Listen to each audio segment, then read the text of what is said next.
Pessoal, colegas que estão nos assistindo no YouTube, colegas que estão aqui na sala de reunião, uma boa tarde para todos vocês. Esse é o nosso segundo dia do Fórum Sindical APASE e só queria cumprimentar a todos e todas, pedir para que se registrem quem está na sala de reunião. Tá certo? E hoje quem vai coordenar os nossos trabalhos é a diretora vice-presidente, Mazé Santos. Vou passar a palavra para ela, porque daí ela apresenta a nossa querida palestrante de hoje e a gente começa a palestra do nosso segundo dia de Fórum Sindical. Lembrando que o Fórum Sindical, a gente vai aprofundar um tema e depois, lá em outubro, elaborar teses relacionadas a esse tema, tá bom? Então, seja bem-vinda, Selma, mas é com você. Bom, já é quase boa noite já, né? Boa tarde, meio boa noite já a todos os colegas. A Selma, né? Agradecer por ter aceito o nosso convite.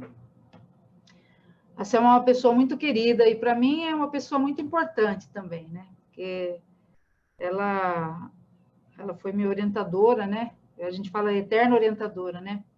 E eu primeiro vou fazer a apresentação do currículo, né? Selma tem um extenso currículo na pesquisa, né? E ela é socióloga de formação, ela é mestre e doutora em educação pela Unicamp, um doutorado de sanduíche na França, tem 2 pós-doutoramento, um pelo IFISH e um outro pela Universidade de Paris. Ela é docente da Faculdade de Educação da Unicamp, pelo Departamento de Políticas, Administração e Sistemas Educacionais, o DEPASE.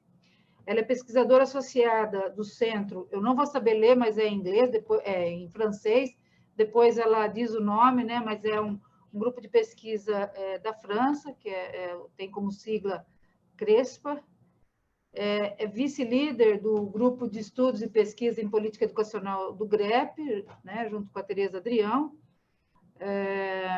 Desde 2010, a Selma vem realizando pesquisa com foco na nova gestão pública e as relações de trabalho praticadas no setor público educacional paulista. E esse mesmo tema, ela tem desenvolvido um estudo comparativo na França, com França, Brasil e Alemanha, né? Nos 3 países com esse mesmo tema. Foi vice-presidente do Centro de Estudos de Educação e Sociedade, o SEDES, né? Que publica aqueles estudos, né? Os artigos. E atualmente ela é membro permanente do Conselho Científico do Núcleo de Estudo de Gênero do PAGU. Esse é além de outras questões, né? E o mais importante é que ela foi minha orientadora. Eu tenho muito orgulho de ter sido orientanda da Selma, porque, embora eu falo que tem 2 coisas quando a gente está fazendo a pós-graduação, ou você se dá muito bem, né? Ou você tem problema com o seu orientador.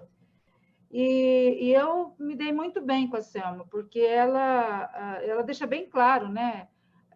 As regras e a relação, né? Tanto que a gente já tinha um conhecimento, mas a amizade da gente se fortaleceu na pesquisa também, né? Obviamente que as questões pessoais também a gente compartilha, mas a Selma é uma pessoa muito franca, e eu acho que isso ajuda muito nas relações, né? Eu acho que as relações, quando elas são francas, né, não há problema. Então, a Selma tem orientado muita gente que é da educação, né? Ela foi orientadora da Bia também, da Bia Sanches, que é supervisora aqui em Bauru também, e eu tenho muito orgulho. E hoje é o segundo dia do nosso seminário, né? Do nosso fórum, e a Selma vem trazer um tema que para nós é muito importante, porque nós temos sofrido as consequências desse tema, né? No nosso trabalho, no nosso dia a dia e também na nossa vida cotidiana, né?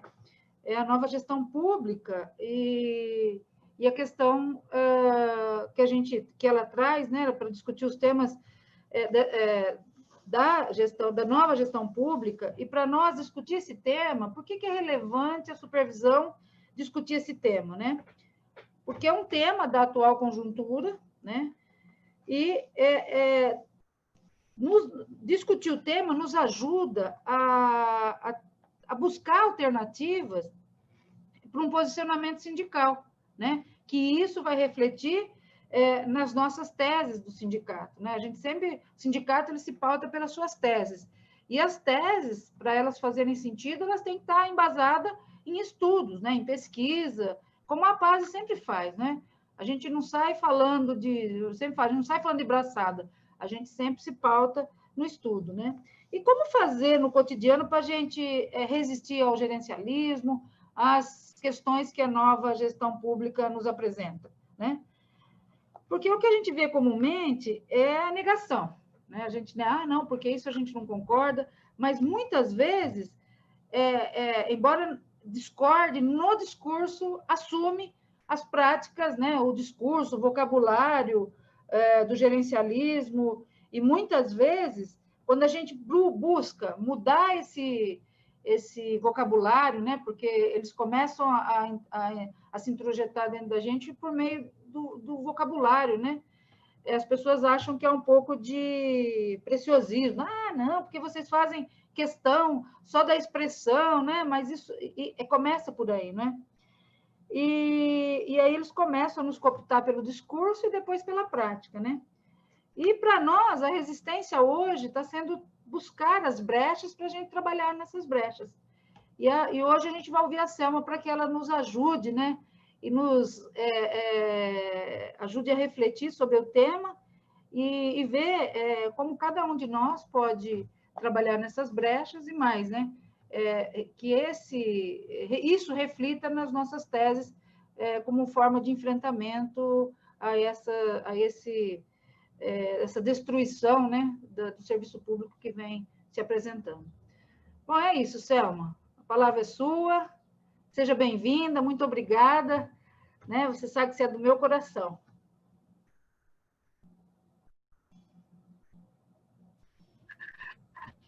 Obrigada, Mazé, Rosaura. Boa tarde aí a todos os presentes.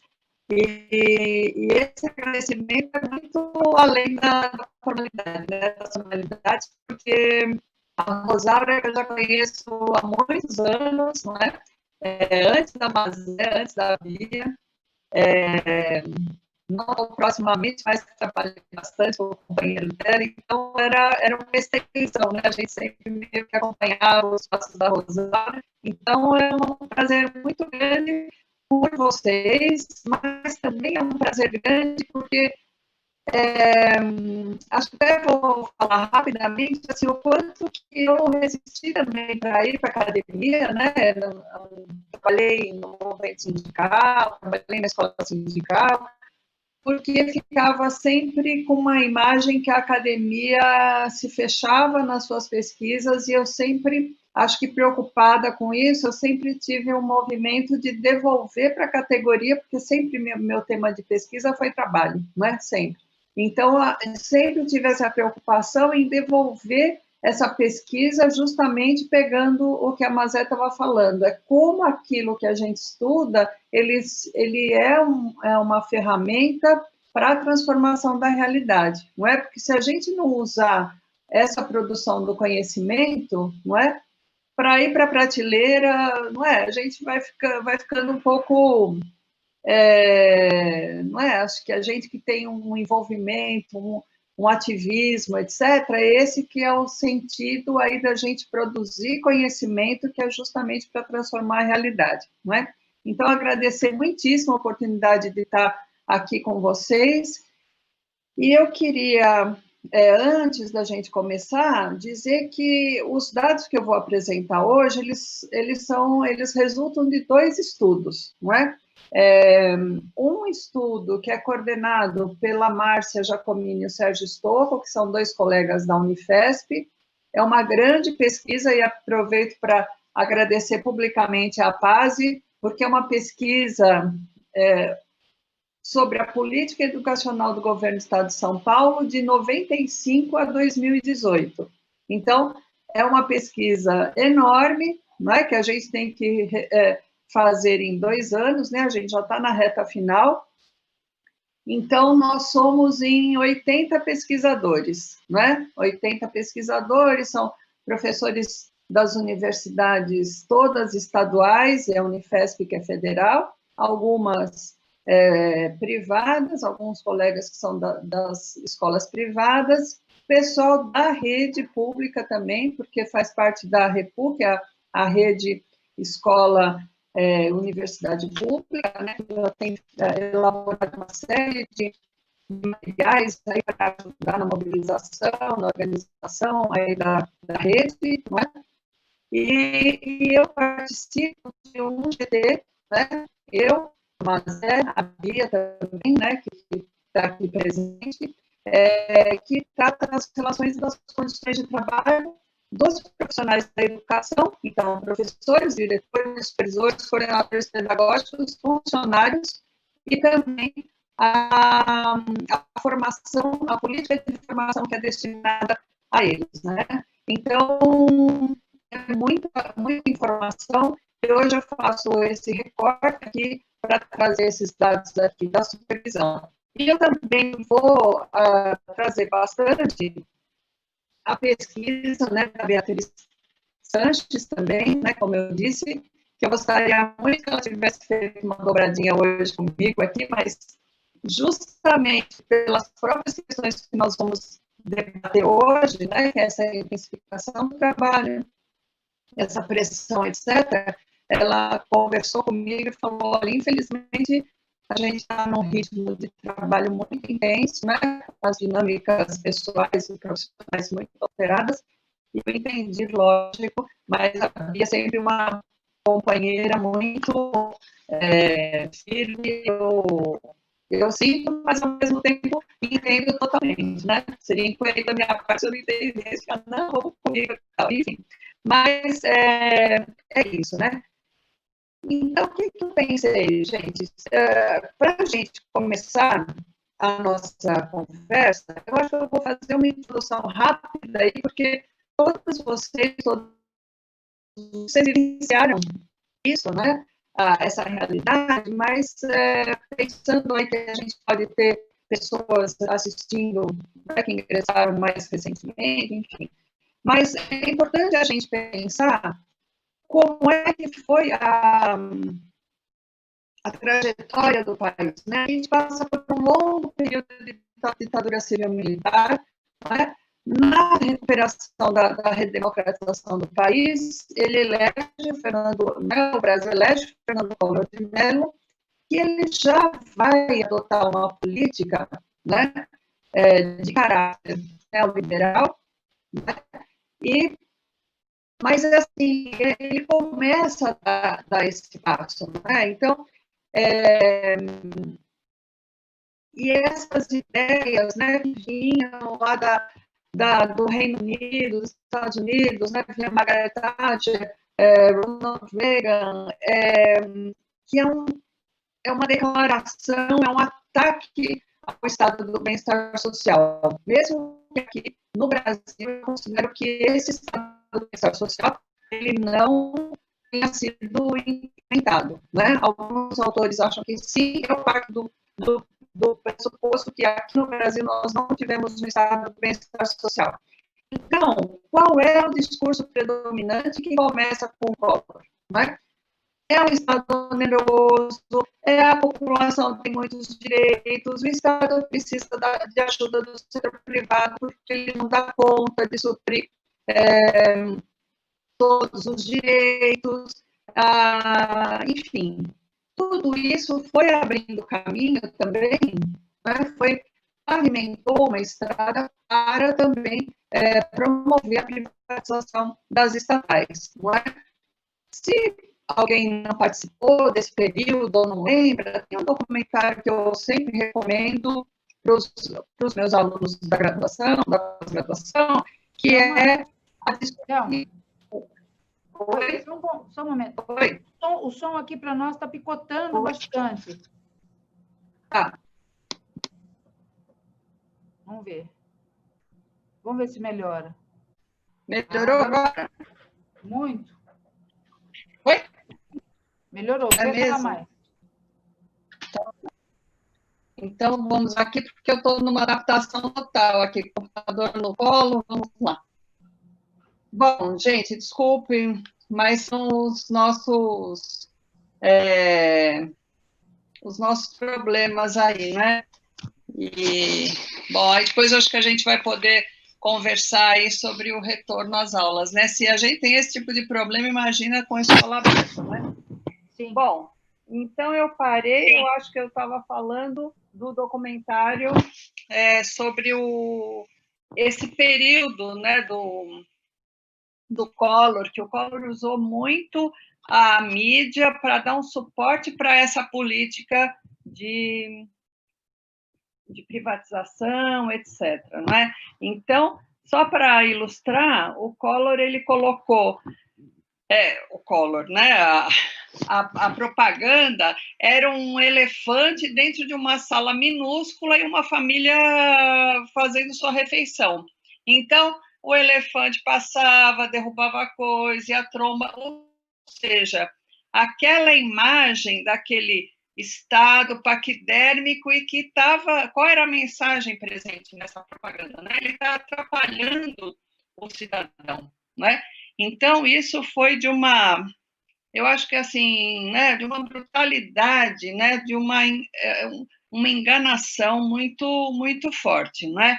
Mas eu estou recuperando o Collor para dizer que ele deu o passo inicial, mas foi no governo FHC que tudo isso foi se solidificando, não no gerúndio, ele se solidificou.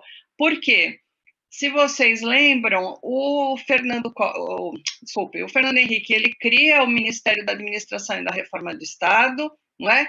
Tendo Bresser Pereira como ministro, que já tinha passado um período longo na Inglaterra para estudar sobre o neoliberalismo, as ideias de ataque ao estado do bem-estar social, etc.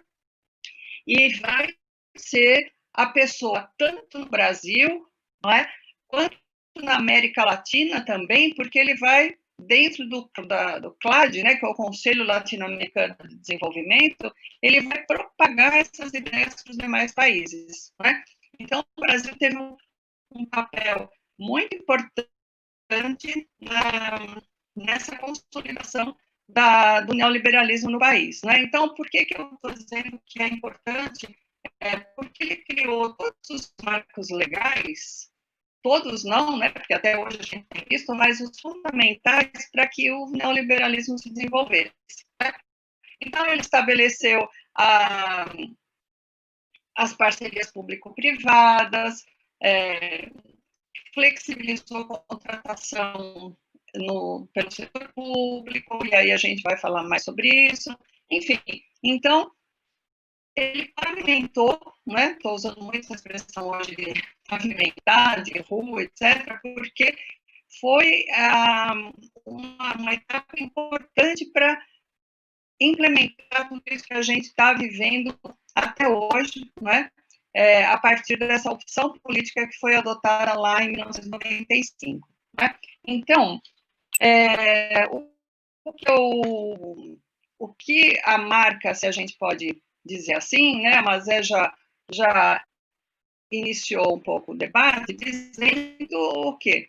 Você tinha um Estado burocrático, não é? E o discurso era, esse Estado burocrático ele já não atende mais as exigências de uma nova sociedade, não é?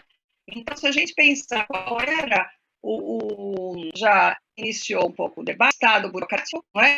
Então, a conjuntura daquela época dos anos 90 foi vivenciando níveis de desemprego assustadores, não é? 2 dígitos. A onda era o toyotismo, não é? Que era aquela onda da fábrica enxuta, que era a onda da terceirização, que é a onda da gente vai contratar quando tiver demanda. Então, no setor produtivo, a gente tinha essa ideia da máquina enxuta, da fábrica enxuta. Então, vai trabalhar menos, agora a máquina, ela produz, ela substitui um sem número de trabalhadores, não é? Mas eu sempre insisto que a questão não é a tecnologia, né? E sim o uso político que se faz da tecnologia, porque a tecnologia aconteceu em todos os países e nos países que você tinha proteção social, não teve esse desemprego em massa que nós tivemos no Brasil. Né? Eu sempre dou exemplos bancários, que tinha nos anos 80 1 milhão de trabalhadores, e nos anos 90 passou a 330 mil. Né? Então, até hoje a gente vê, né, quem é mais velho lembra o tamanho das agências bancárias, a quantidade de pessoas trabalhando nos caixas, não é?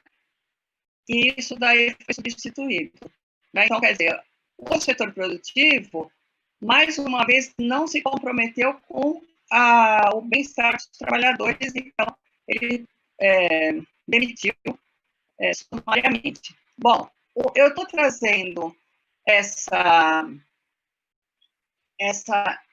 lógica do setor privado para colocar uma primeira indagação para a gente discutir, não é? Que é sempre uma questão que me incomoda, que é por que o Estado, o setor público, passou também a adotar essa mesma lógica do setor privado, não é? E que nós vamos ver por quê. Então, por meio da nova gestão pública, o Estado ele vai transportar uma série de medidas da empresa privada para dentro do setor público, não é? Então, se nós começarmos a conversar sobre o dia a dia de vocês, nós vamos identificar uma série de práticas de caráter gerencialista. Então, MMR, a quantificação de tudo, as metas para tudo, não é? E a questão que fica é: será que o setor público, cujo objetivo é concretizar direitos para a população, concretizar políticas públicas, né? Ele precisa ou deveria fazer uso dessas ferramentas, né? Então, essa é uma questão que a gente sabe a resposta, obviamente, né? Mas é um incômodo essa opção, não é? Então, na nova gestão pública, a gente percebe que o que vai dar o tom das políticas vai ser essa lógica da empresa privada. Bom, então, deixa eu olhar a minha cola aqui para eu não me perder. A gente se aproximando aqui da questão da educação, não é? A gente tem até uma brincadeira de mau gosto, óbvio, né? Quando a gente vai em congressos e tal, porque eu sempre falo que se lá no governo Fernando Henrique eles propuseram, né, a reforma educacional e toda essa lógica aí voltada para o gerencialismo, etc., aqui em São Paulo foi o laboratório para experimentar essas políticas, né? Eu estava falando da brincadeira com os colegas dos congressos, porque os colegas de Minas falam que foi Minas, os colegas do Rio falam que foi Rio de Janeiro, e eu sempre defendo que foi São Paulo. Na verdade, acho que os 3 estados tiveram um papel fundamental na implementação dessas políticas, mas a gente não pode esquecer que aqui no estado de São Paulo é o PSDB raiz, né? Para usar a terminologia da moda, porque aqui, né, Fernando Henrique de São Paulo, Mário Covas, enfim, uma série de pessoas importantes, apesar de atuarem de formas muito diferenciadas em termos políticos, mas eu tenho comigo que essa experimentação da política foi feita aqui no estado de São Paulo. Então, eu, na época que o PSDB ganhou, que a Rose Neubauer era secretária, eu trabalhava na SEI, né, na Coordenadoria do Ensino do Interior, que parece que não existe mais, não é?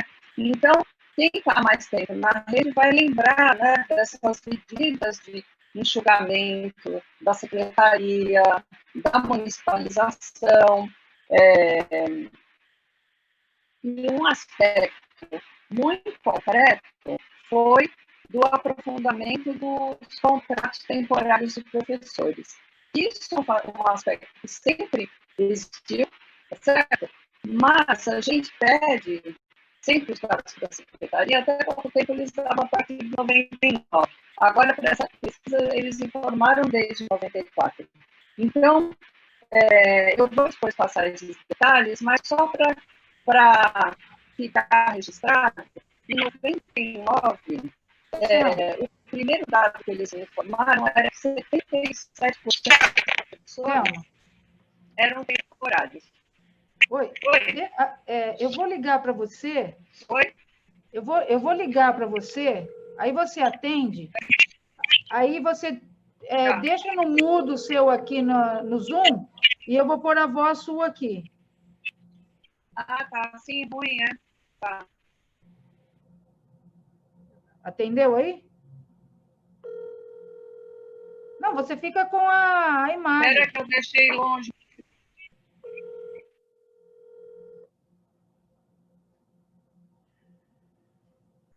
Sua chamada está sendo encaminhada para a caixa postal. Isso.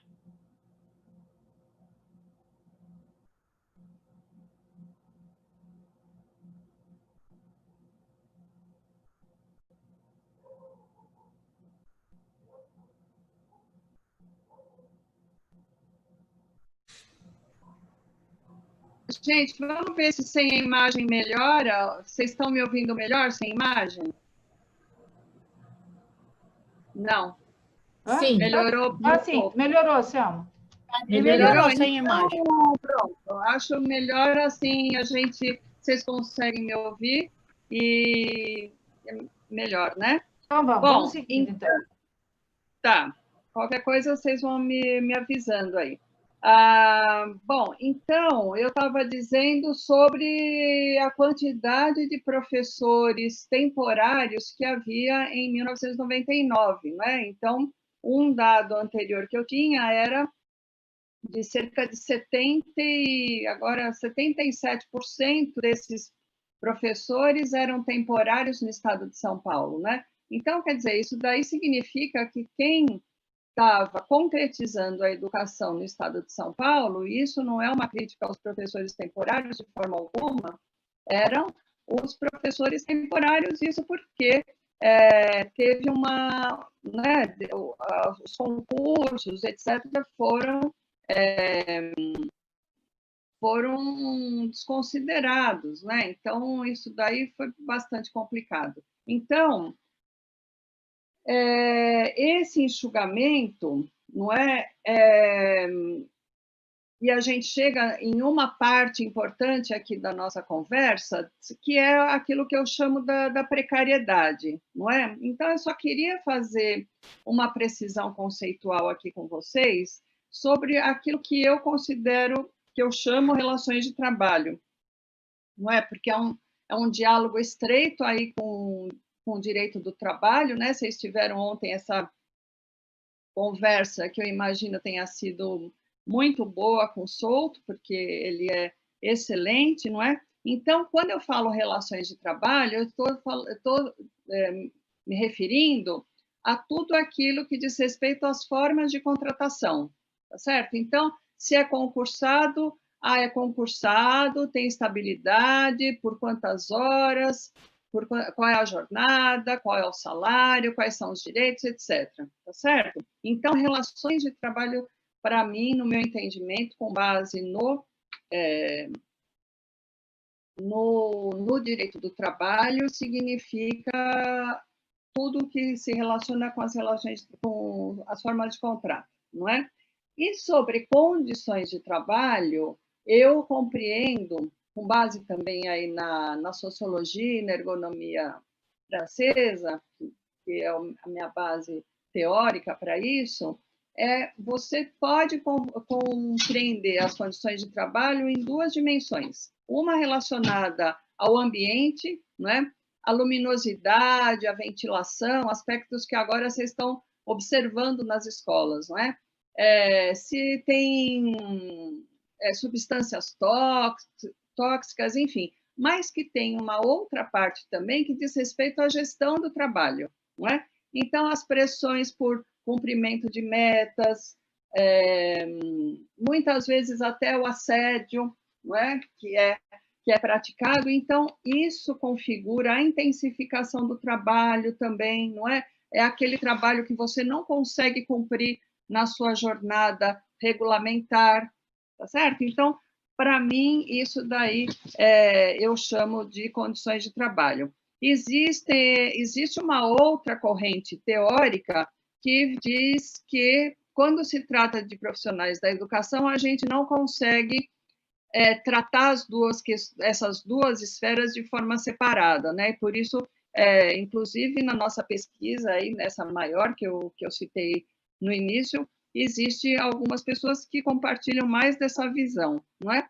Mas eu particularmente, eu acho que quando a gente olha separadamente esses dois campos, não é? Mesmo que eles se encontrem lá na frente, a gente consegue dar um maior foco, uma maior especificidade, justamente para essas duas questões, e aí a gente faz com que elas se encontrem em algum momento, porque eu acho que a gente só consegue apreender as condições de trabalho quando a gente realiza entrevistas, quando a gente ouve os trabalhadores sobre isso, não é? Bom, então, dito isso, eu queria falar também daquilo que eu vou chamar de precariedade, não é? E eu não, são outros tantos autores, não é? Então, quando existe um tipo de contrato que ele sugere vulnerabilidade social, ou seja, a pessoa que vai trabalhar no shopping como extra de Natal, isso daí ele está vivenciando uma situação de precariedade nas relações de trabalho, não é? Isso por quê? Não é? Porque ele sabe que ele vai começar hoje, não é? E daqui 3 meses ele vai ficar desempregado. Então, por mais que ele seja registrado nesses 3 meses, e aí as pessoas vão dizer, mas então ele tem direito, não é? Ainda assim, daqui a 3 meses ele vai estar desempregado, tá certo? Então, são situações que vão sugerir uma precarização das condições de vida, tá certo? Então,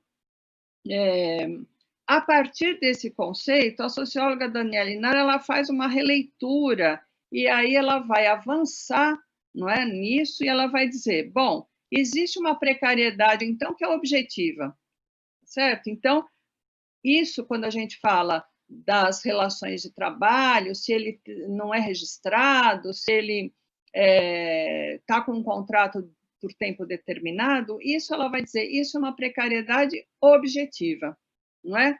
Então, mas ela vai insistir que isso não quer dizer que esses profissionais que têm a estabilidade no emprego, como supervisores, por exemplo, eles não vivenciam outro tipo de precariedade que é a subjetiva, tá?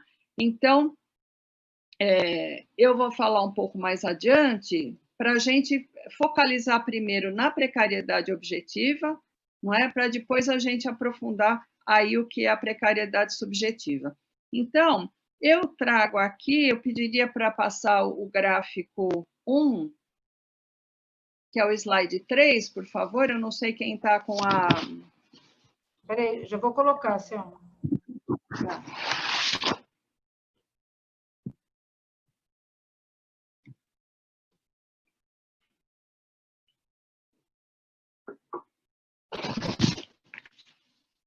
O slide 3.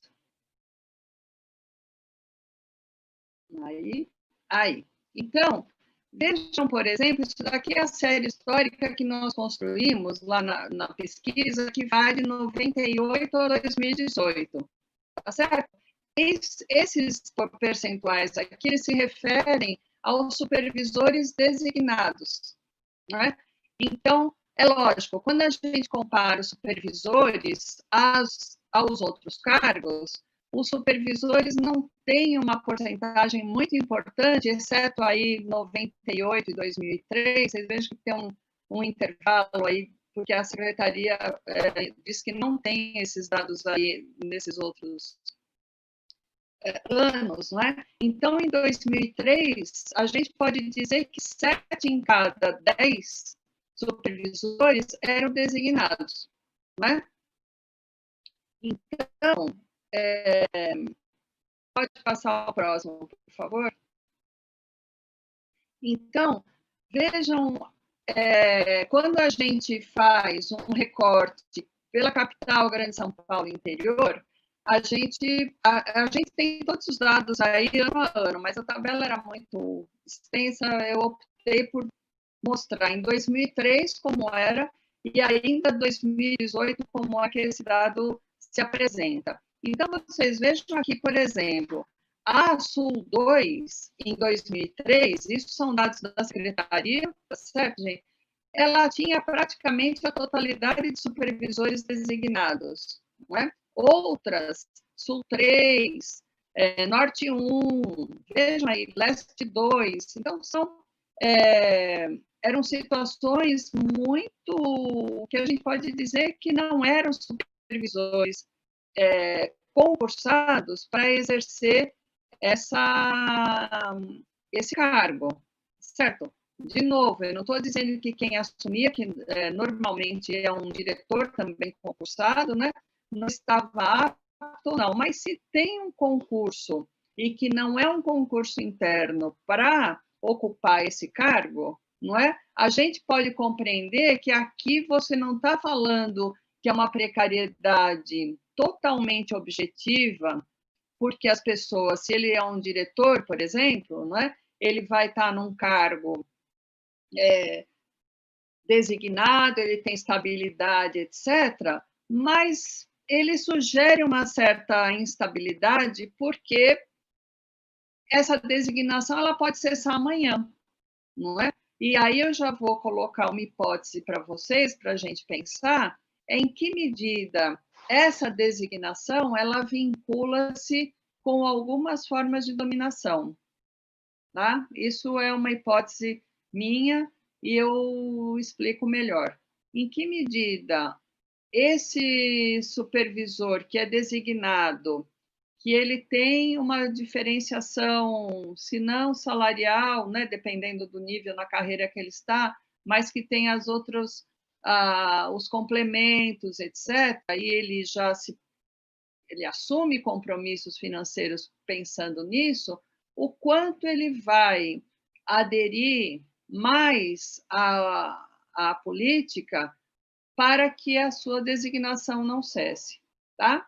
Uma questão aí para a gente conversar. Bom, e aí quando a gente olha para 2018, não é? Vocês vejam que em alguns lugares esse percentual continua ainda muito elevado, tá certo? Porque eu fico pensando que o ideal é que essa tabela ela fosse zero, não é? Porque se existe um cargo a ser preenchido, ele precisa ser preenchido conforme exige o cargo. Pode passar o próximo, por favor.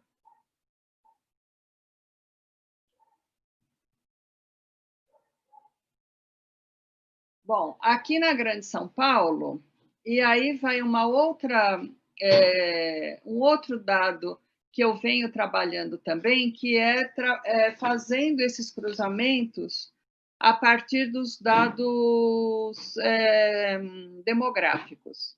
Então, por exemplo, por que eu tenho feito isso?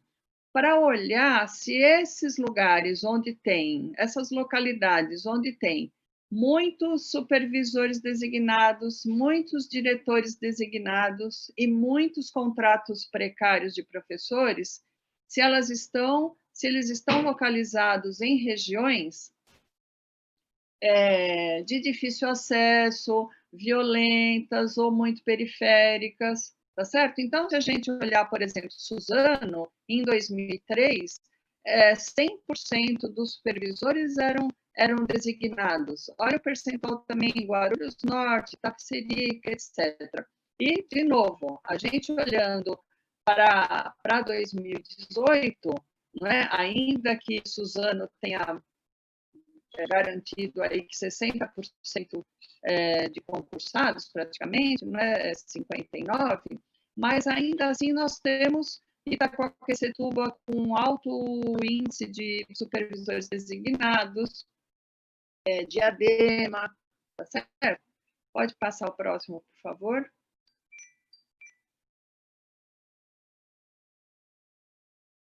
Bom, aqui no interior, a tabela do interior é muito extensa e eu acabei selecionando só algumas diretorias para a gente exemplificar o que eu estou querendo dizer, né? Então, vejam só, Sumaré, Taquaritinga, Mirante, Apiaí, não é? Então, por exemplo, do que eu conheço, Apiaí e Mirante, por exemplo, são duas regiões que são de muita pobreza no estado de São Paulo, não é? Então, e é interessante também a gente observar que, por exemplo, a Apiaí tem também diretores 100% designados durante toda a série histórica, não é? Então, vejam que essas regiões aí de muita pobreza também ela é pouco atrativa para os profissionais concursados. Então, Mirante, por exemplo, de 100 passou para 80 em 2018, não é? Mas ainda assim é um número muitíssimo elevado, né? O próximo, por favor. Ah, não, esse ainda não, pode voltar para o outro, desculpa. Então, o que eu estou querendo dizer com isso é que a gente tem aquilo que nós estamos chamando de um fenômeno que é uma precariedade em cascata. Vejam que ela se inicia com os supervisores, não é? Então, no lugar dos supervisores são os diretores que vão assumir, não é? Lógico que os professores efetivos também podem se candidatar, mas se ele estiver concorrendo com um diretor, o diretor tem mais chances de se candidatar. Me corrijam se eu estiver errado, mas até onde eu entendo é assim, não é? Então, do supervisor, o diretor ocupa o cargo do supervisor, ele sai da direção da escola, vai um professor para o lugar do diretor, e quem acaba ocupando o lugar do professor é o temporário, tá certo? Então, nós temos na secretaria precariedades de diferentes calibres, não sei se a gente poderia dizer assim, que deságua realmente lá nos professores. Pode passar o próximo, Mazé, por favor. Então, vejam aqui, não é? Porque eu recuperei aqui os anos 90, porque eu iniciei a minha fala mencionando isso. Então, aqui nesse novo dado que a secretaria forneceu, ela já fala que em 99 eram 73% de não efetivos. Mas vejam que desde 94 a gente já tem um percentual muito elevado de professores, não é? Não efetivos, não é? Então, aqui no gráfico, pode passar o próximo, mas por favor. O gráfico é só para a gente tentar visualizar mais como é presente, né, os professores não efetivos, não é? E o próximo, por favor, que é toda a série histórica.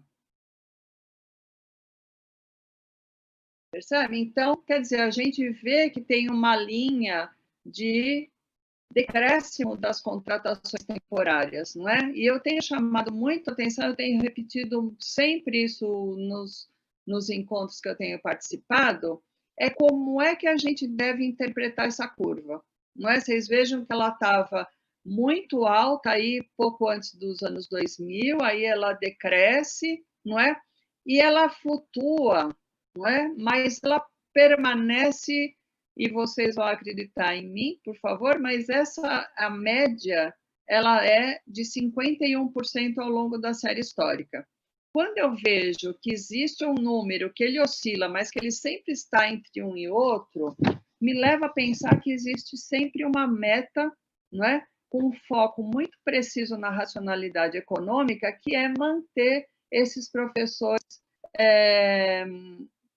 essa parcela de professores temporários, para uma redução de custos, porque isso aí representa, gente, se a gente pensar na economia, não é, que é um professor não concursado, não é? E aí acho que tem uma discussão que eu tenho, que para mim é muito cara, que é justamente o sentido social da função pública, não é? Então, né, a gente está aqui hoje discutindo educação, mas os funcionários públicos ter estabilidade não é um privilégio, não é? Eu tenho insistido bastante. Nós, funcionários públicos, trabalhamos para o interesse da população. Nós não estamos trabalhando para ninguém acumular riqueza. A gente se doa, na verdade, todo o nosso trabalho é para concretizar da melhor forma esse direito à educação. Tá certo? Com todos os limites, etc., mas eu percebo um envolvimento, um comprometimento, lógico, diferenciados, etc., mas eu sempre digo o seguinte, pode ter impeachment, pode acontecer o que for, a escola vai abrir, o posto de saúde vai abrir, então não pode, o Estado não pode se mover por essa lógica do setor privado, que pensa em terceirizar, que pensa em privatizar, que pensa em transformar esses contratos em contratos temporários, não é? Porque isso é uma contradição fortíssima em relação ao que se fica propagando aí sobre educação de qualidade, tá certo? Uma educação feita nessas bases, ela está longe, né? Lógico que tem uma série de outras coisas, mas ela está longe de poder ser chamada de qualidade, não é? Uma outra questão que eu queria chamar a atenção desse gráfico é o seguinte, essa curva, ela se reduz, né, bastante, não é? Ali a partir de antes de 2015, etc., mas a gente não pode interpretar esse dado como um acréscimo de professores concursados, tá certo? A gente precisa olhar para esse dado associado a uma série de outras medidas que vão sendo tomadas, né? Aumento do número de alunos por turma, incentivo ao fim do ensino noturno, e tantas outras que vocês conhecem bem melhor do que eu, tá certo? Mas só para a gente não cometer esse equívoco de achar que existe alguma melhoria, né? Então, o que eu estou querendo dizer é o seguinte, o Estado, ele está comprometido com a educação de qualidade? Essa é a pergunta fundamental, se a gente olhar apenas para as relações de trabalho, não é? Então, o Estado que promove esse tipo de precariedade objetiva, e eu vou chamar de objetiva aí para todos os níveis, não é? Não pode estar pensando que esse professor que um dia está na aula, outro dia ele não está, que hoje ele é formado em filosofia, mas tem que dar aula de matemática, que ele precisa seguir um material padronizado, não é? Como disse uma professora que eu entrevistei, ela falou, ela já estava próxima da aposentadoria, ela falou, isso para mim não é educação. Então, a partir disso, eu vou começar a conversar com vocês sobre aquilo que a gente chama de precariedade subjetiva. Então, esse exemplo dessa professora próxima à aposentadoria é muito significativo do que seja precariedade subjetiva. Olha, ela é uma pessoa concursada, ela tem estabilidade no emprego, ela tem os direitos, o salário é baixo, não é? Mas ela tem esse conjunto de situações, mas ela vivencia uma precariedade subjetiva. Por quê? Porque aquilo que ela acredita ser uma educação de qualidade, isso não está acontecendo. Ela não tem o apoio dos coletivos, ela não tem confiança que essa política educacional ela estabelece uma relação importante com aquilo que ela se formou, aquilo que ela estudou e aquilo que ela pensou para a sua profissão, tá certo? Então, todo esse sofrimento que eu, né, tenho vários alunas que são da rede estadual, por exemplo, eu vejo nos olhos o sofrimento que elas serem obrigadas a irem para as escolas implantar o MMR, tá certo? Então, isso daí é uma precariedade subjetiva. Eu recomendo demais a leitura da dissertação da Bia, porque ela fez entrevistas interessantíssimas, ela analisou essa categoria analítica precariedade subjetiva com muita sofisticação teórica, foi muito interessante. E isso olha, fere muito aquilo que as pessoas concebem como sendo vinculadas e intrínsecos à sua profissão, não é? Então, é esse desencantamento com o trabalho, esse trabalho impedido, essa tristeza que outros estudos já comprovaram que é a vivência dessa precariedade subjetiva associada a adoecimento mental, tá? Então, só para trazer uma frase de uma das entrevistadas da Bia, que eu acho que vocês vão se reconhecer, que ela falava, é só meta, meta, meta. A escola avançou muito dentro das condições difíceis que ela enfrenta. O entorno é difícil, é complexo. Então, a escola teve um sucesso estrondoso, mas como é que vai constar nos números? Que essa escola falhou, que todos os profissionais falharam, porque só aparece o número e todo o trabalho desenvolvido no dia a dia, ele é ocultado por essa lógica. Então, já finalizando aqui, eu queria dizer com vocês o seguinte, essa lógica da performatividade, do MMR, não é? Como é que ficam esses princípios, não é? Não sei, vocês estão de acordo que a educação é isso agora, não é?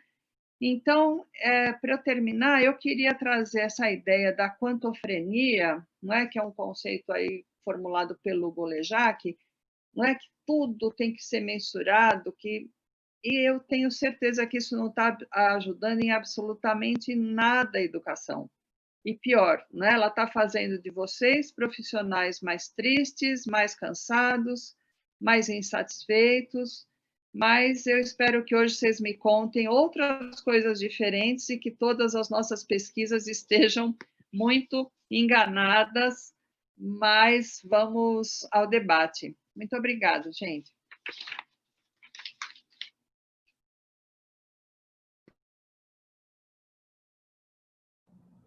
Obrigada, Selma. Eu falo que quando a gente olha dados, eles nos assustam, né? Os dados, né? Até alguém me perguntou, eu falei, os dados estão em percentual, tá, gente? Então, quando a gente olha aquilo lá, são percentuais de supervisores que estão designados, né? Não são os titulares, né, do cargo. E mais uma luta, né, que nós temos feito, viu, Selma, em relação ao concurso, né, que já andou, né, já publicou os aprovados, mas ele não chama, diz que só vai chamar o ano que vem. Mais uma luta que nós temos empreendido. Então, essas questões, né, elas vêm trazer para a gente essa precariedade, né, do nosso trabalho que a gente vem enfrentando, né? Eu acho que o pessoal está perguntando aqui, né, qual é o nome do documentário, mas que a Selma nos recomendou, que não deu para entender. Eu coloquei ali a citação do trabalho da Bia, né, que é a a dissertação de mestrado dela, que é a organização do trabalho dos supervisores de ensino da rede pública paulista, intensificação do trabalho e precariedade subjetiva. Então, eu também recomendo, né? Oi, pode falar. Oi, desculpa, eu coloquei aqui no chat o nome, Privatização, Distopia do Capital, do Silvio Tender, que está disponível no YouTube. Tá, deixa eu ver aqui se dá para todo mundo ver. Rosaura, você está conseguindo ver lá no YouTube ou não?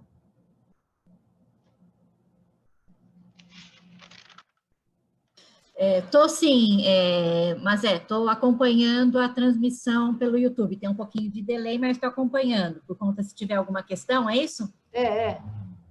Pode deixar que eu passo para você. Tudo que surgir lá, eu passo para você pelo WhatsApp, tá bom? Tá. Ou aqui no chat. Tá. Gente, está aberto, então, para o debate. As pessoas que quiserem podem colocar no chat ou pode pedir a palavra que a gente dá para a gente poder fazer um debate com a professora Selma.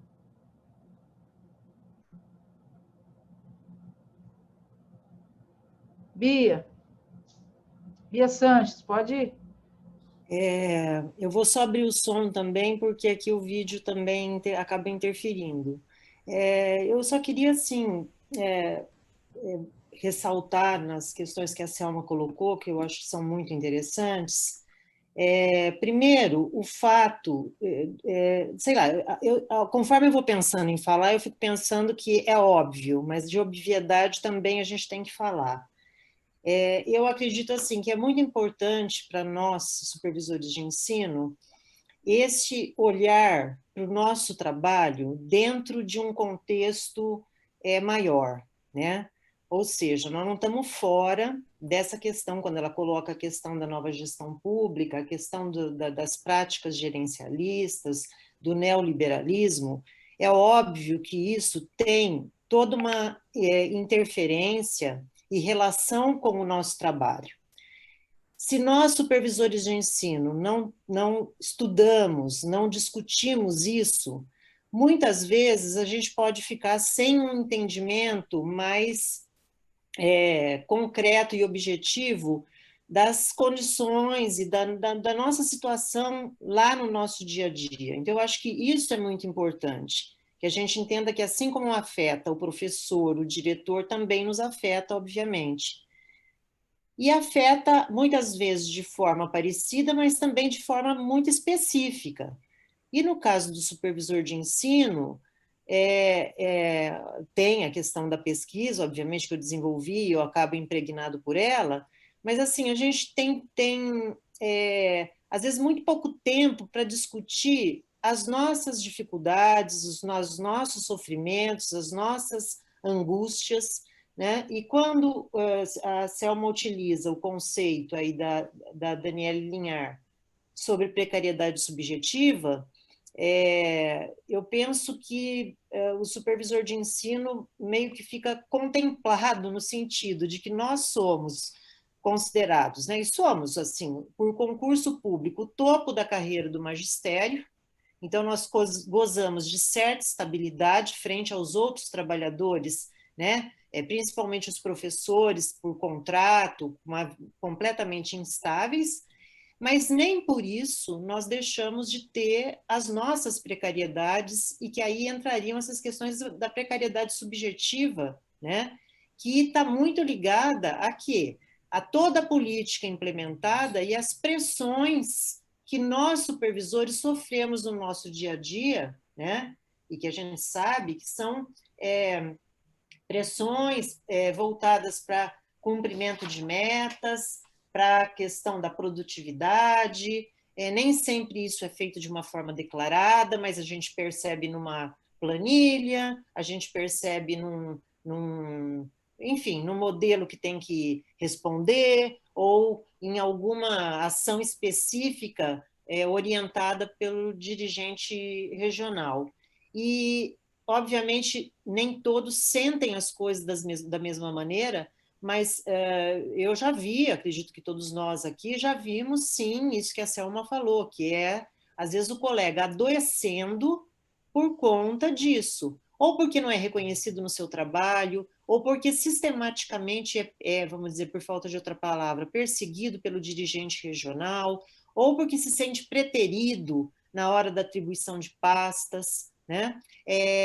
Agora nós estamos vivendo um momento muito complicado, que é esse momento das vistorias, sabendo da pandemia como está, e tendo que fazer as vistorias, e aí todas as pressões que a gente acaba sofrendo. Então, assim, eu penso que é bem interessante, e nós ainda estamos eu acho que por discutir muito e encontrar formas de resistir a isso. As resistências existem, eu acho que via sindicato, mesmo via lá no dia a dia, cada um por si, mas a gente acredita que qualquer transformação, qualquer possibilidade está na nossa ação coletiva.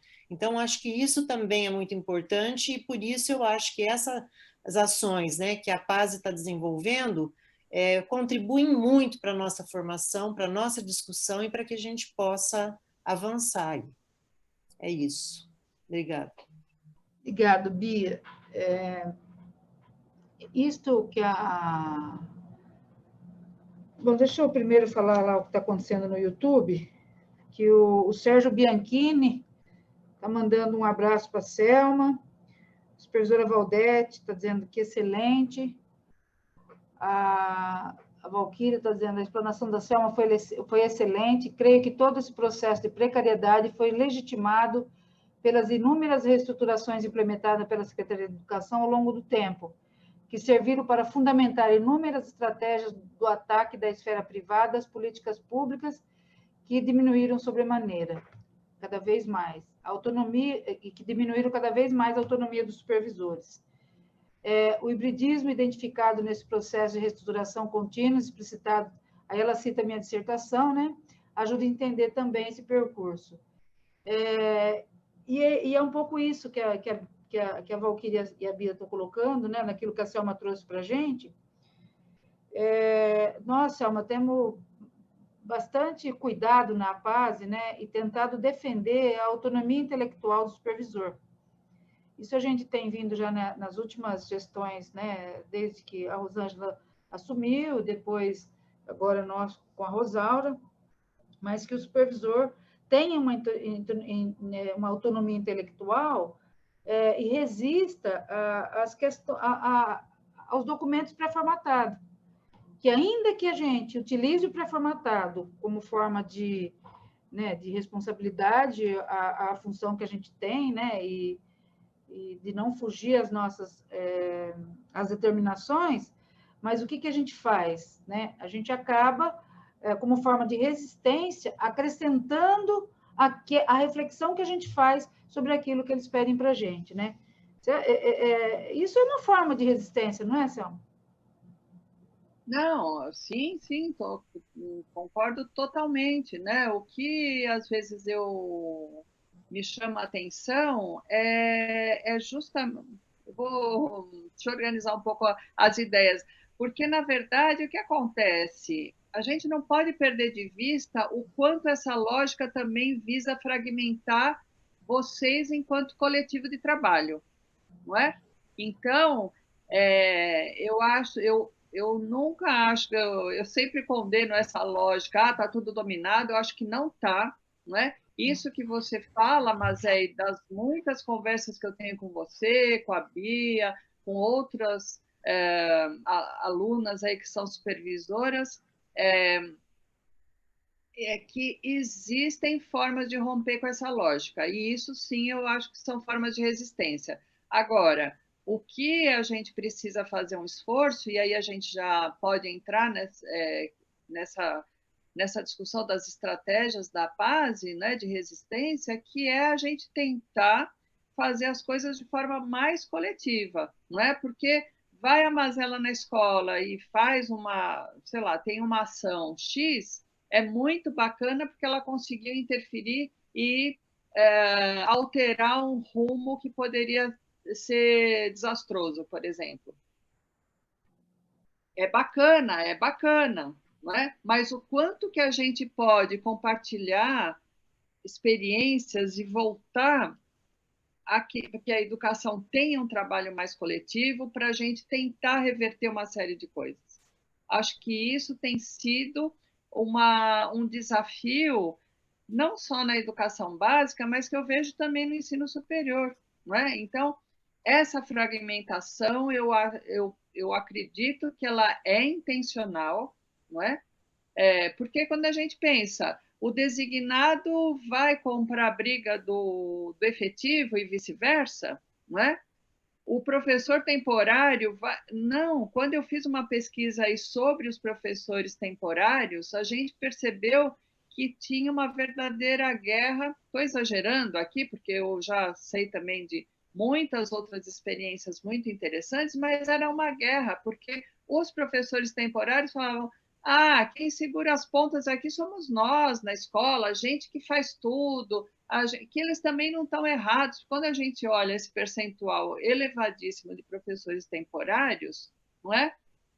E eles têm uma razão também, não é? Mas eles se colocam em guerra, falam: os efetivos só ficam preocupados com os direitos, tá certo? Então, uma coisa que eu percebi nessa pesquisa é que esses professores temporários, eles já vinham de situações de trabalho muito precárias, eles já viviam, a história de vida deles já foi marcada pela precariedade. Então, quando eles chegam, né, eu estou dizendo isso porque eu entrevistei profissionais da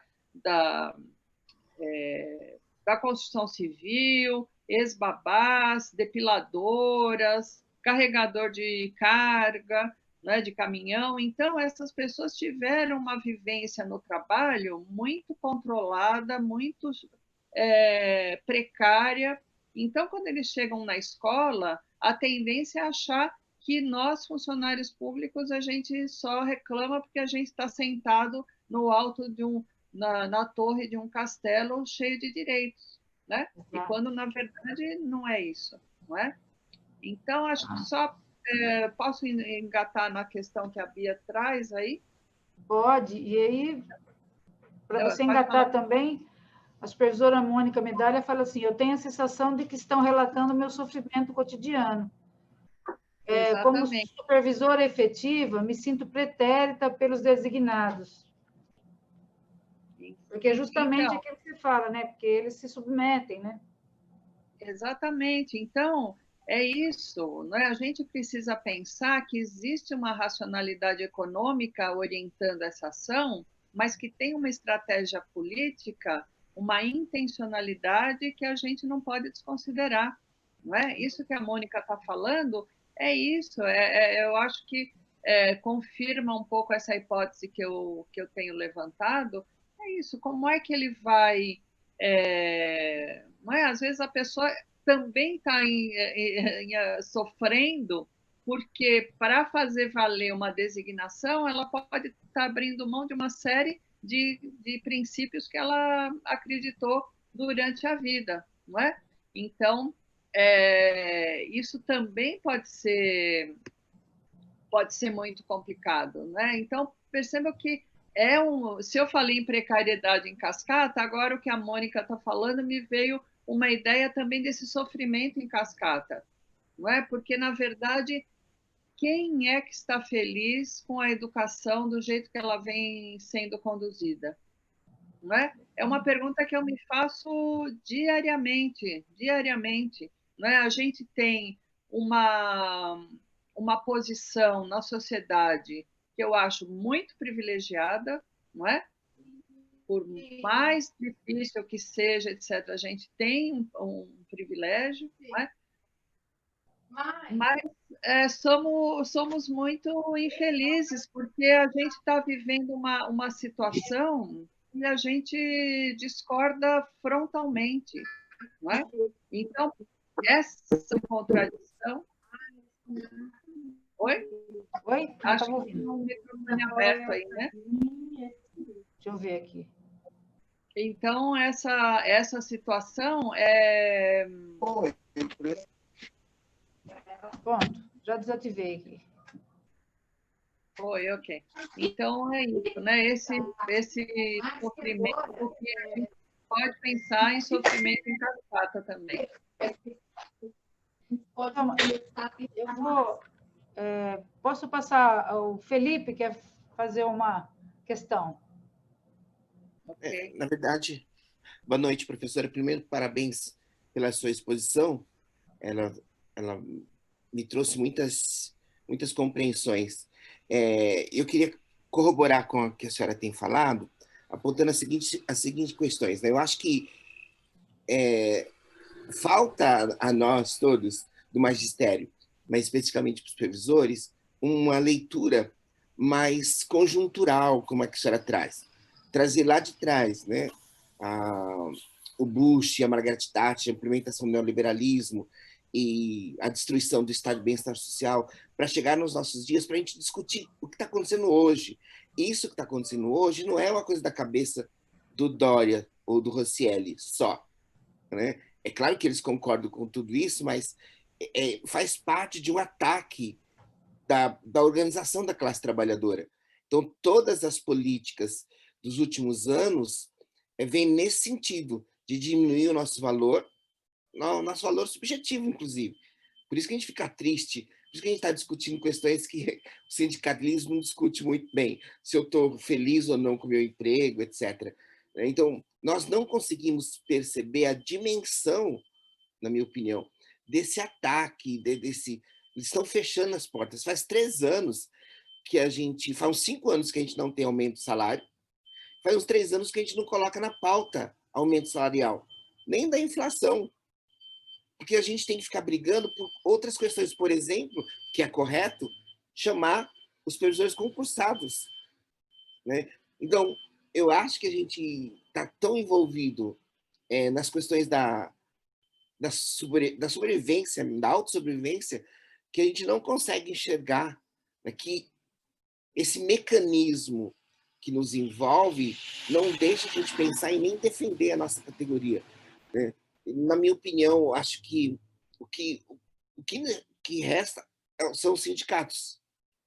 E se a gente conseguir fazer, mesmo que paulatinamente, mesmo que devagar, né, e com a ajuda da academia, que traz à luz esses dados que a senhora trouxe, a gente vai resistir. Eu não estou muito animado de que a gente vai vencer esses caras todos, mas a resistência tem que haver e essa junção, né, sindicato-academia, traz um certo alívio, um certo ânimo para nós. De novo, meus parabéns pela exposição. Obrigada, Gessé. Acho que o pessoal te chama de Felipe, né? Parece, mas enfim, é Felipe.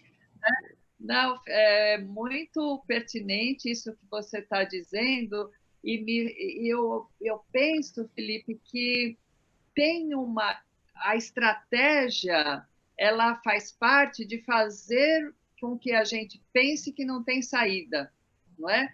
Então, como é que a gente... Eu também, assim, não tenho... Lá na Unicamp, eu já nem sei quanto tempo faz que a gente não tem aumento, não é? E assim, por quê? Não tem concurso, os colegas estão aposentando, os cargos não estão sendo repostos, a gente está ficando cada vez com mais trabalho, assumindo os trabalhos que antes eram feitos por funcionários que também desapareceram. E aí a gente vai ficando nesta lógica, que eu acho que é uma rede também de preparar esse terreno que há muito tempo já tem sido preparado, que é o da privatização, não é? Então, por que não contratar uma supervisão terceirizada? Não é? Olha só, essa empresa vai fazer exatamente aquilo que eu quero, não é? Parece uma coisa um pouco fatalista, mas a gente não pode descartar, na minha opinião, a gente não pode descartar, porque eu contrato uma empresa, ela vai fazer exatamente o que eu quero, no tempo que eu quero, acabou, não está funcionando, eu mando embora, eu rompo esse contrato, por que eu vou ficar com uma quantidade de supervisores que ficam fazendo, que me boicotam, ou que não vai implementar a política que eu estou pensando, ou se vai fazer, vai ser sempre...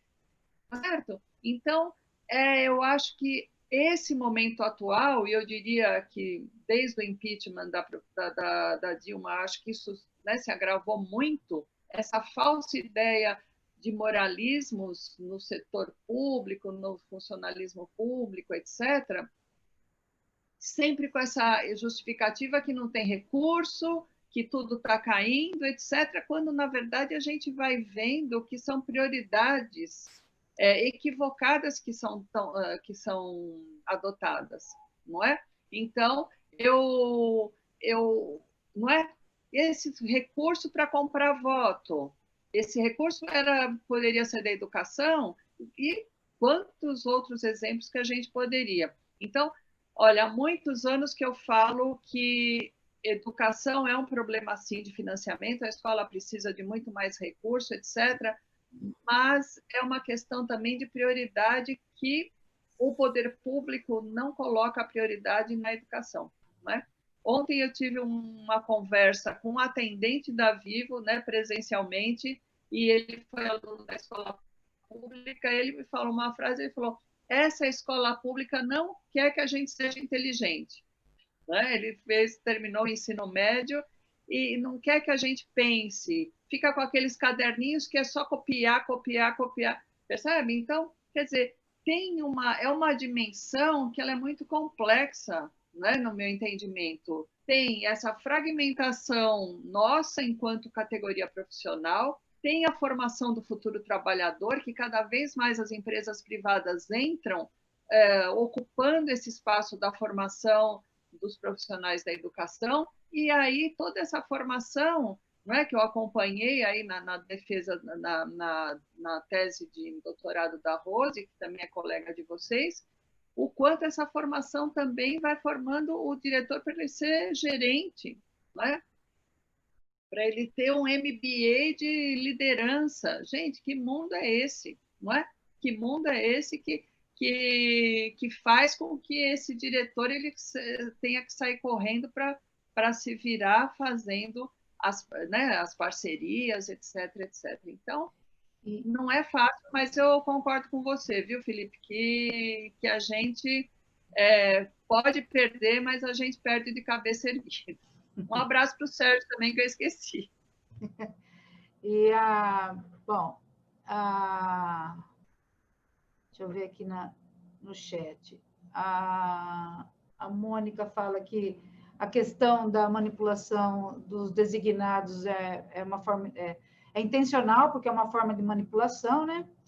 Aí a Ana Maria fala que é muito triste ver os colegas designados assumirem essa precariedade e não querer discutir o papel da supervisão e ignorar a supervisão que é efetiva, né? Os supervisores efetivos. A Adriana parabeniza a Selma pela análise e reflexão a partir dos dados apresentados. Parabeniza a Bia pela dissertação. A Mônica diz assim: já está assim na SEDUC, vejo o que aconteceu com a Michele. Eu não estou sabendo, né? As empresas por trás... por trás do MMR, do Conviva. Isso é fato, né? Já vou passar... A Rosalba se inscreveu, já passo para ela. E assim... Essa questão também deles inculcar essas questões do gerencialismo, né, do Estado mínimo. Ontem eu acho que eu até comentei isso aqui no nosso fórum, mas hoje conversando com os diretores, né, eu tenho dito bastante isso para eles. Nesse período da pandemia, nós temos que dizer a que nós viemos, né? Essa é uma fala de uma supervisão que você pode contratar para fazer o que ela quer que você faça, né? Para dizer o que né? Para dizer o que o governo quer que seja dito, né? E eu sempre digo que nós temos que fazer um exercício muito grande agora nas vistorias das escolas públicas, porque a gente está sempre acostumado a dar um jeitinho. Faltou o inspetor? Você pega um e vai lá e dá um jeitinho. A janela está quebrada? Você pega e dá um jeitinho, põe uma escora. Enfim, nós não podemos usar o jeitinho agora. Está sendo um exercício muito difícil, inclusive para nós, supervisores, né, que não temos assim, uma aproximação com esse governo. Porque eu vejo que na hora do relatório você tem que fazer esse exercício para dizer, não, esse é o protocolo, né? Então, eu imagino para aqueles que estão cooptados, né? Rosaura, está com você a palavra. Posso só comentar uma coisa antes, senão depois eu esqueço, Rosaura, desculpa. Isso daí que você está falando, mas é muito interessante, porque é o seguinte, nossa, eu não vou nem lembrar, eu acho que nos anos 80, 90, aquelas, não sei se vocês vão lembrar da greve Operação Tartaruga, que os trabalhadores deixavam de dar esse jeitinho, não é? E faziam estritamente o que o protocolo mandava. Não é? Então, eu lembro que aconteceu isso no aeroporto, esqueci agora o nome da controladores categoria. De voo? Oi? Os controladores de voo? Não, os controladores de voo, sim, eles fizeram uma greve muito importante, mas não era lá no atendimento, no guichê, eles começaram a fazer o atendimento padrão, eles não davam mais o jeitinho e seguiam o padrão. Ou seja, as filas ficaram gigantes, não é? E isso que vocês, se vocês adotarem isso como prática, é muito importante por várias questões. Primeiro que vocês vão garantir que as escolas que não tenham nenhuma... Bom, eu espero que ninguém volte mesmo antes da vacina, tá certo? Isso também deixar muito claro. Mas que mostrar a real situação da rede. Nada de jeitinho, abaixa o jeitinho, né? Era isso. Desculpa, Rosaura, ter interrompido. Imagina, que é isso, uma palavra é sua. Só queria pegar, e aí é para você também, né? Primeiro, só essa questão da terceirização da supervisão, que é uma atividade meio, né? Acho que é importante a gente se localizar nesse sentido, que a gente é o suporte pedagógico, né? A atividade fim é lá a sala de aula, mas é possível. Eu não vou lembrar onde, tá? Mas uma forma de ser feito isso, teve município que, quando adotou sistema apostilado, adotou o sistema com a supervisão da aplicação. Então, tinha uma supervisão escolar vinculada à compra de um sistema apostilado. Eu não sei se vocês chegaram a ter... E isso é uma das formas de terceirização de parte da supervisão, né? De parte das atribuições da supervisão. Só a título de exemplo, onde, né, tem uma importante figura, não vou citar o nome dela aqui agora, mas tem uma importante figura da educação do partido do governo, né? Que enfim, que defendia isso, né? Porque tinha empresa engatilhada para ofertar, né? Ela fazia esse discurso que a supervisão não precisava ser estatal, né? Ela podia ser terceirizada nessas condições e ela teria, inclusive, como ofertar. Mas, saltando disso, Selma, nessa questão da resistência, né? Porque uma das coisas é quando a gente... E aí a pesquisa tem esse papel, né? A universidade, nesse vínculo, tem esse papel.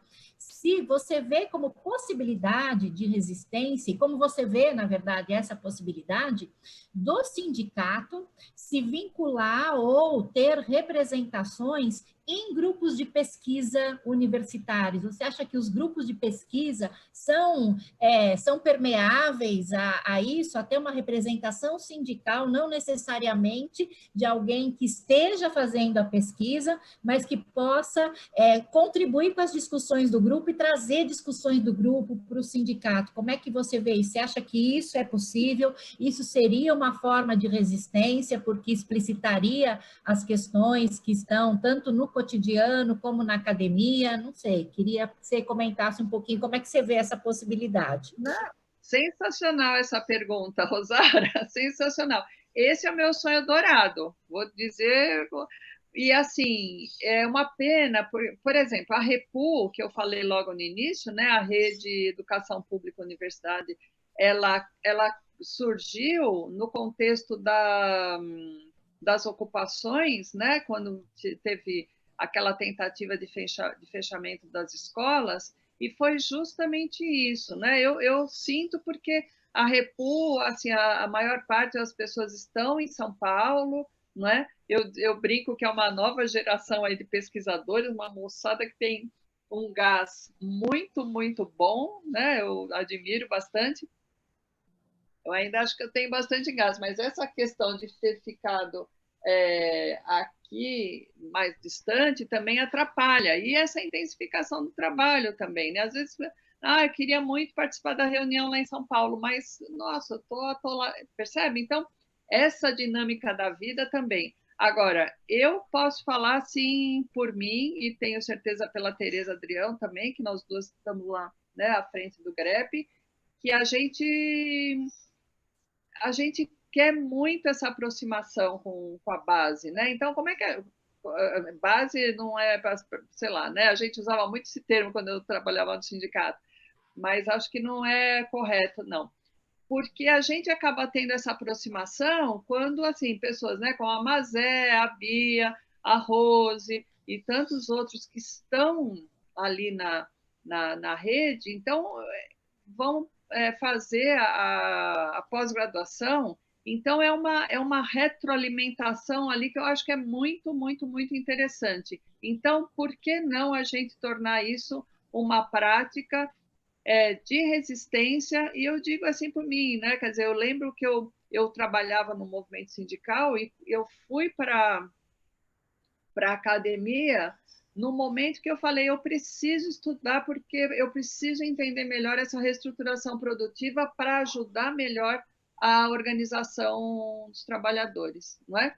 Então, eu acho muito, não só possível, como eu sou muitíssimo favorável. Eu acho que a gente pode pensar em termos práticos, né, nessa aproximação aí com o GREP, nessa aproximação com a Repu, porque são canais aí para a gente pensar e discutir a realidade, né, discutir caminhos possíveis, porque a gente está muito isolado, cada um no seu quadrado, né? A gente está com dificuldade, né, de pegar e assim, e mesmo na universidade pública a gente está com ameaças fortíssimas da chegada do capital privado na universidade pública, não é? Então, um pouco esse sentimento assim, não tem jeito, não tem jeito, não tem jeito, não tem jeito, mas a gente vê que tem jeito para uma série de coisas,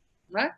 Mas para melhorar as nossas condições de trabalho e de abrir as porteiras para o capital privado, para isso eu estou vendo que parece que tem, inclusive, regimentos, né? O próprio regimento da Unicamp permite isso, enfim. Então, como o Felipe, né, eu também assim não estou muito otimista, mas eu continuo aí, né, que a gente precisa mesmo se organizar para fazer frente àquilo que a gente acredita, né? Legal. Aí a Mônica está explicando aqui que a Michele Nepomuceno foi dispensada do Conviva porque citou uma pesquisa sobre a real situação do ensino remoto. Então, o Conviva é o projeto que tem lá na secretaria, né? Então, provavelmente a Michele era quem coordenava o projeto, né? E foi dispensada, porque assim, antigamente a gente tinha como é que eu vou dizer assim, eles tinham as outras, não que eles fossem melhores que essa, mas as outras administrações da secretaria, eles tinham não sei se um limite maior, enfim, mas não sei, a gente tinha muito mais brecha para trabalhar, né? E hoje me parece que eles estão fazendo o que eles costumam fazer mesmo, né? Que é fazer caça, né? Caça e não pensa igual, tá fora. Aí a Ana escreve assim: parabéns pela palestra. Ela muito nos ajuda a repensar os caminhos da resistência. Ele existe, mas nós não estamos enxergando. Chegamos ao ridículo de, depois de tantos anos, alguém chegar e dizer, vamos conviver. Cria-se o Conviva. E os colegas assumiram isso como uma verdade absurda. Não há protesto, não há questionamento. O gerenciamento desta pasta não sofre crítica. Isso me deixa muito triste. Nesse tempo de pandemia, eu me pergunto, onde foi o projeto Escola para Todos? E aí, eu também gostaria, né, de perguntar para a Selma qual é o teto, né, Selma? Acho que... Não, eu estou tranquila, depende um pouco da organização de vocês, porque que eu sei normalmente... que essa tela é cansativa, fica muito tempo, e a gente ainda tem todos esses problemas de transmissão aí, então fica a critério de vocês. Tá. Rosaura?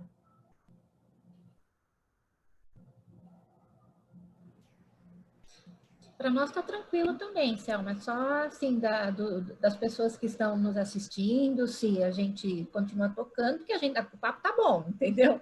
Né? O papo tá bom, a gente. É que normalmente a gente tem um teto também nosso, né? Que vai. Porque tem uma coisa, só colocando, né, mas até explicando, né? É que os colegas que vieram para essa reunião, né? Eles vieram também, assim como a Mazé, né, veio para a reunião depois das 8 horas de trabalho. Então, é só uma preocupação também com relação a isso, por conta da nossa intensificação. Agora, a gente está aqui, depende do teto das pessoas mesmo, viu, Mazé? Vamos ver assim, se alguém tiver mais alguma intervenção, então levanta ou pede aqui no chat, porque o pessoal também que está acompanhando pelo YouTube, não tem nada no YouTube. Tem, Rosário? Não, né? Se mais alguém tiver alguma questão, senão a gente passa para a Selma para as considerações finais. Tá, a gente pode ir encaminhando para finalização. Então, olha, eu até perdi o que você tinha comentado, mas eu vou tentar recuperar que... sobre o Conviva, né? Que as pessoas não estão... tá. Não, o que me chamou a atenção na hora que vocês estavam comentando, acho que foi, não sei, a Ana ou a Mônica também comentaram, é isso, né? Quer dizer, a pessoa falou contra, então é desligada. Então, é muito complicado, porque em que medida a gente está vivendo situações muito próximas às que nós vivemos na ditadura, não é? Não tem a violência, as pessoas não estão desaparecendo, etc., mas também em termos, né? Porque, enfim, mas isso daí seria um motivo, por exemplo, da categoria se manifestar, né, de pedir explicações por que para o desligamento de uma colega à frente de um projeto, né? Porque o que a gente está vivenciando é uma questão que eu tenho insistido muito, tal, porque eles ficam falando em gestão democrática, que eles vão até as diretorias conversar com todo mundo, etc. Mas acho que vocês podem falar muito melhor do que eu. Eu não vejo isso como uma ausculta da realidade, não é? Então, a gente traz de novo o Taylor aqui, gente, porque a gente está vivenciando o Taylorismo da educação já faz muito tempo, não é?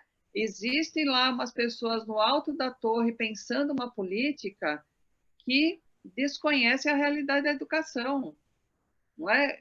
Isso, para mim, é muito nítido e fica trazendo modelos do exterior, etc., querendo adaptar para uma realidade totalmente desconhecida.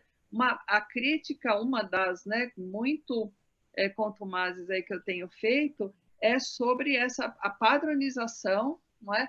E também a própria mensuração, que ela é totalmente homogênea para os contextos super heterogêneos. Então, sabe, isso daí é um pouco também o que a gente está vivendo agora na pandemia. Não, vamos fazer ensino remoto, tal. Na Unicamp, eu perdi a voz de tanto falar a palavra desigualdade, sabe? Olha, porque a gente está na Unicamp e as pessoas, todo mundo tem acesso. Não tem, sabe? Não tem acesso. Eu estou aqui no fim do mundo, vocês viram a minha internet aqui, a qualidade. Então, é comum, às vezes estou lá tentando dar aula e ela cai, ela interrompe. Então, a própria angústia que gera nos estudantes que sabem que as aulas estão acontecendo e que eles não têm acesso, sabe?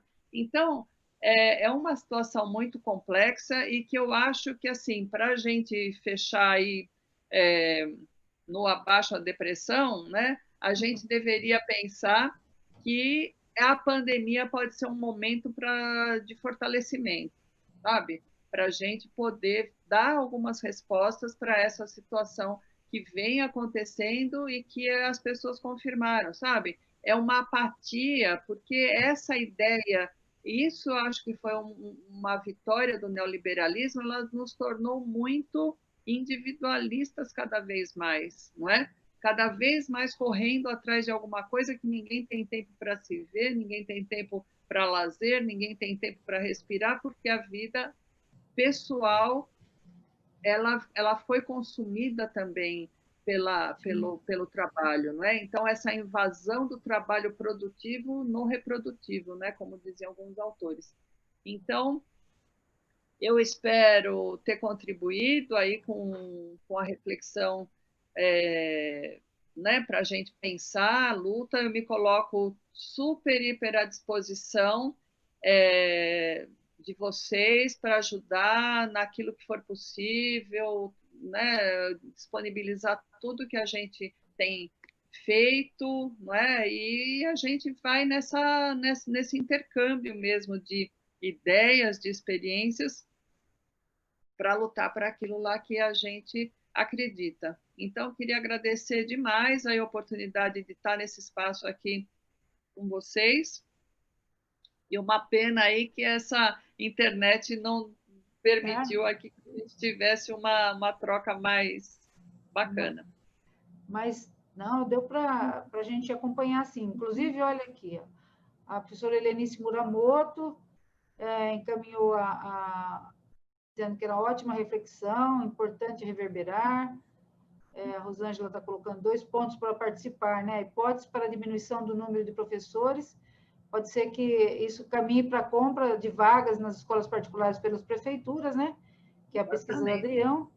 E a natureza do trabalho, a supervisão de sistema, na garantia do direito à educação, à humanização, a herdar a civilização. Para isso, utilizar o poder de colocar os educadores das diversas escolas em comunicação e debate. A Mônica coloca assim, que a Selma apontou que a academia está antenada com aquilo que vivenciamos nesse momento histórico, contrariando aquilo que usam como calúnia, que a academia está distante da prática, né? A Georgeta coloca que é grata pela excelente contribuição da doutora Selma, parabéns à equipe da Paz pela organização do evento. O Ivan coloca que o Conviva legitima as desigualdades, e aí eu acho que é uma forma de catequizar as pessoas, né? A Valquíria coloca que a Selma sempre tece excelentes provocações, e para que a gente possa, né, fazer o deslocamento, né? Eu acho que esses momentos que a Paz tem provocado na supervisão é muito importante para que as pessoas comecem a se sentir... como é que eu vou... Gente, eu estou ruim da cabeça, eu esqueço as palavras. Olha. Provocados mesmo, né? E a pensar e a mudar a postura também, né? Porque esse momento também exige da gente isso. Eu acho que a supervisão ela está num momento que ela tem que dizer a que ela veio, né? A gente tem visto umas estratégias que a secretaria tem utilizado, que é ignorar a existência da supervisão, né? Em alguns momentos, na sua grande maioria dos momentos, o secretário ele não cita em momento nenhum a supervisão, né? Quando ele faz as falas dele. Nos documentos, só quando precisa que a gente faça a tarefa, né? Que vem lá escrito supervisão. Mas nos momentos de decisão e de pensar a educação, a gente não tem sido chamado a isso, né? Rosário, você quer falar alguma coisa? Que é um aspecto importante vocês atentarem para essa intencionalidade de neutralizar a supervisão nesse momento, não é? Então, se é uma coisa... eu fiquei pensando no fato de eles não chamarem os concursados, não é? Porque a pandemia, etc., mas isso já foi, se eu não estou enganada, anterior à pandemia, né? Que já poderia. Sim. Então, sabe, agora nesse processo, a supervisão não tá olhando para as escolas como eu quero, porque não está certo, está seguindo o protocolo, etc. Enfim, eu acho que tem um terreno aí muito fértil, como a Rosângela falou, para a compra de vagas, e eu acho que a nossa próxima vaga aí vai ser mesmo uma privatização mais intensa daquela que a gente já tem vivenciado. Né?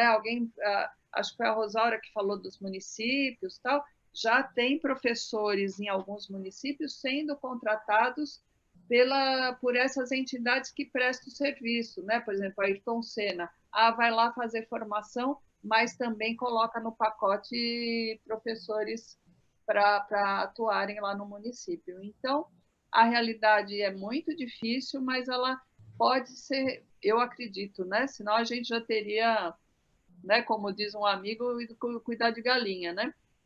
Então, a gente tem que acreditar que é possível, né? Muito bem. A Ana conclui ali que esses momentos de reflexão é a essência do sindicato. Precisamos nos falar e nos ouvir para acharmos os caminhos da resistência. Eu acho que esse é o caminho mesmo que a gente está buscando, né? Rosaura, você quer falar alguma coisa? Para a gente já partir para o encerramento? É isso, partir para o encerramento, né, Mazé? Lembrando os colegas que, assim, é a partir das reflexões de ontem e de hoje que a gente vai rever a nossa carta de teses, né? Incluir, né, aquilo que o sindicato defende de forma mais explícita e talvez mais detalhada de como a gente defende que a resistência se faça no cotidiano, né? Eu acho que fica essa tarefa para a gente, né? Essa conferência, ela também vai ficar disponível para uma sessão de estudos na diretoria de ensino, né? Aproveitem o nosso espaço da sessão de estudos na diretoria de ensino para compartilhar essas reflexões com os colegas, né? E para que a gente possa agora, em outubro, rever a nossa carta de teses, mas principalmente escrever o que a gente entende sobre o que a gente defende de teletrabalho, o que a gente defende sobre resistência à precariedade, a precariedade subjetiva e a objetiva também, tá bom? Eu acho que é isso, mas fique à vontade você, a Selma, para ir encerrando e a todos os colegas, tá bom? Estou passando para vocês. Tá.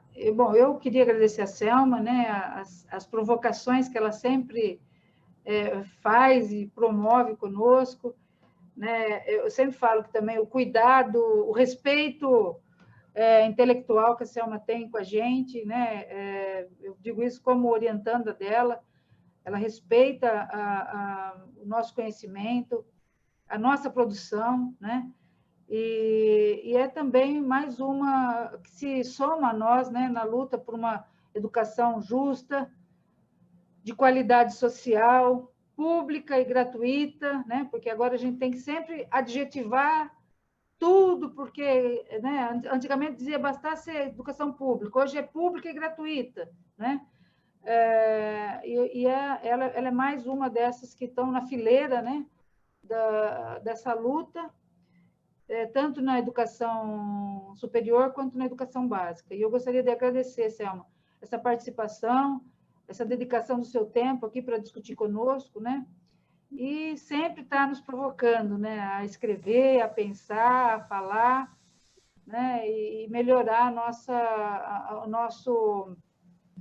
a nossa prática, né? Por meio também do conhecimento teórico. Muito obrigada, viu? Um beijo e estou com saudade. Agradeço. Foi um prazer, gente. Até mais. Tá, até mais. Tchau. Bom, eu acho que a gente se encerra por aqui, e aí a gente vai pensando em tudo isso que está na nossa cabeça, né? Com ontem, com hoje, para votar em outubro, né, Rosaura? Com as nossas teses que embasam, né, a nossa luta no sindicato. Eu agradeço a todos os colegas, né, que participaram, que viram pelo YouTube, por aqui. E agradeço a Rosaura também pela, né, pela confiança para a coordenação da mesa. Obrigada, viu, gente? Então, boa noite a todos e a todas. Vamos encerrando, então? Boa noite, gente. Boa noite. Boa noite. Boa noite.